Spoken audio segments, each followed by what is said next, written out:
bang pagtawanan kung ano ang iyong ginagawa ngayon? Huwag mong isipin yan. Isipin mo kung ano yung ginagawa at kung ano ang maging resulta niyan.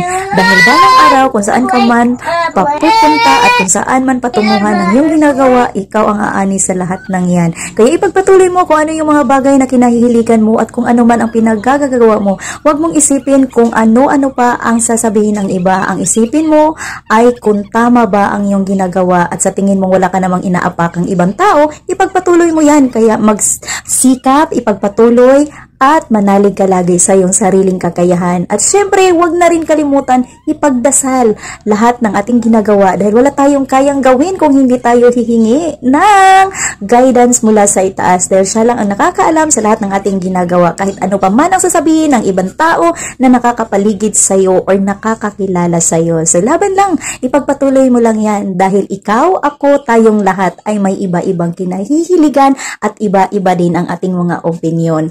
Yan lang ang lagi mong tandaan, basta importante wala kang inaapakan na tao, bagay o ano pa naman yan. Basta kung alam mo ikaw ay tama, huwag kang mag-alala, ipagpatuloy lang. God bless!